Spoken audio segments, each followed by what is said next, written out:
नमस्कार बंधुगण। मु बबिता आसी जाइछि मोर बबिता मोटिवेशनल रे आज आपण मानक सहित आउ किछि कथाबार्ता हेबा पई। आज्ञा ए संसार रे एई जे रक्त मांस देह धरी प्रत्येक मनीष प्रशंसा शुणिबाकू भल पाई थांती। निंदा काहाकू भी भल लागे नाही। प्रशंसा समस्त को भल लागे, निंदा काहाकू। आज्ञा प्रशंसाटा होची मिठा आउ निंदाटा होची पिता। जेमिति मिठा जिनिस आमको भल लागे किंतु पिता जिनिस आमको भल लागे नाही। किंतु आपण जानिथिबे मिठा देह पई हितकर नुहे, पिताटा होची देह पई हितकर। आपण शुनिथिबे गोटे कथा अछि जे पढ़िबो गीता खाइबो पिता तेबे जाई हबो जगत जिता। ता माने गीता पढ़िबो पिता खाइबो ताहले आमे जगत जिता हेई परिबा। किंतु पिता काहाकू मध्ये भल लागे नाही, पाटी की रुचे नाही। आज्ञा सेटा देह पई हितकर। आपण जानि नाहंती जे प्रशंसा शुणी आपण जेतिकी आगेइबे निंदा शुणिबा परे हुए तो आपण सेई समय रे भांगी पड़िबे, आपण को कष्ट हबो, आपण को खराब लागिबो, किंतु आपण को भीतरो मजबूत करि थाए निंदा। प्रशंसा मोटिवेटेड करि थाए आपण को आगु को बढ़िबारे, किंतु निंदा आपण को भीतरो मजबूत करि थाए। आपण जदि आपण को लगातार किछि निंदा दिया जाउछि, आपणकर किछि निंदुक अछंती ताहले आपण सेमानक पाखरे कृतज्ञ रहंतु। जदि से निंदुक माने नथांते ताहले आपणक जीवन रे आपण केबे आपणकर बेस्ट वर्जन बनि पारि नथांते। आपण देखिबे जे केही एई जिंस दे जे केही गति करछंती, निंदा भीतर दे जे केही गति करछंती, आपण माने पछकु मोड़ी की देखंतु।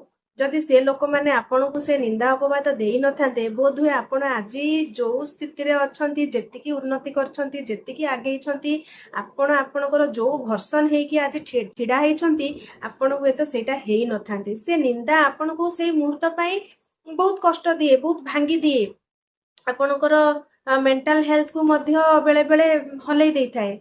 किंतु तापरे सेटा को जते बेले आपण एक्सेप्ट करी पुणी आगांती, आपण देखिबे आपण पूर्व थर अपेक्षा अधिक स्ट्रांग हे जाइछंती, अधिक शक्तिशाली हे जाइछंती, आपणकर मन अधिक मजबूत हे जाइछि। आपण से निंदार सामना करिबा पई अधिक साहसी, अधिक मजबूत हे आपणकर बेस्ट वर्जन बनि सारछंती। आज्ञा तेणु निंदा होची हितकर, तेणु निंदा को डरंतु नाही। आज्ञा एठी तो राम को छड़ा जाई नथिला, एठी तो सीता को छड़ा जाई नथिला, एठी तो श्रीकृष्ण को छड़ा जाईनी। आउ आमे तो मनीष मात्र, आमको केमती केही छाड़िबो निंदा न करी। किंतु एतिकी जानि थांतु निंदुक जदि आपणको जीवन रे अछंती ताहले सेमाने आपणको पई उन्नतिर पथ खोली दउछंती, आपणको स्ट्रांग बनिबारे सहाय्य करूछंती।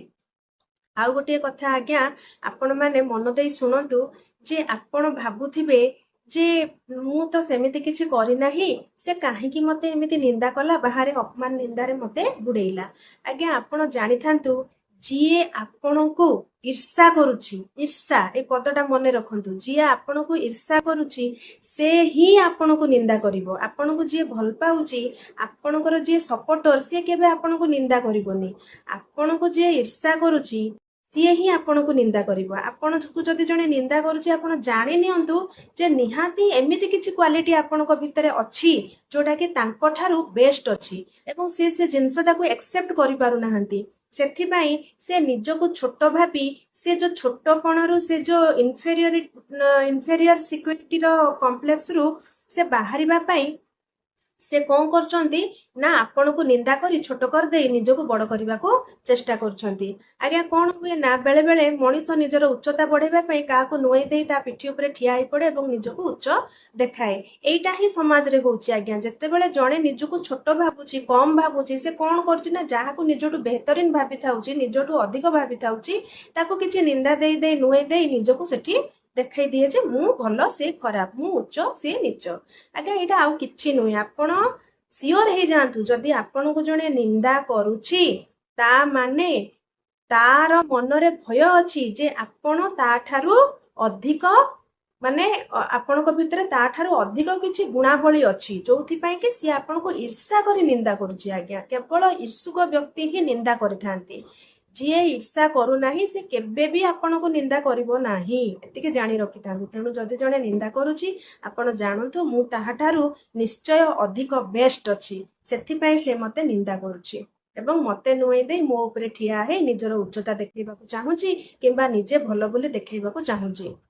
अनेक क्षेत्र रे आज्ञा एमिति हेई थाए, लोक काहारी जदि गोटे निंदा चलीछि, गोटे चर्चा चलीछि, से जगह रे ତାଙ୍କ ପାଖରେ ହଜାରେ ଖରାପ ଗୁଣ ଥିଲେ ମଧ୍ୟ ସେମାନେ ସେ ଜାଗାରେ ଶୋ କରନ୍ତି ଯେ ଦେଖ ଦେଖ ସିଏ ଏମିତି କଲା, ମୁଁ ତ ସେମିତି କରେନି, ମୁଁ ସେମିତି କରେନି, ମୁଁ ସେମିତି ଆରେ ସେଠି ଜଣଙ୍କର ନିନ୍ଦା ଚାଲିଛି, ଆପଣ ସେଠି ନିଜର ପ୍ରଶଂସା କାହିଁକି ଗାଉଛନ୍ତି? ତାର ଅର୍ଥ କଣ? ଜଣେ ନଇଁ ପଡିଛି, ତା ଉପରେ ଆମେ ଠିଆ ହେଇ ପଡିବା ଏବଂ ନିଜର ଉଚ୍ଚତା ଦେଖେଇବା।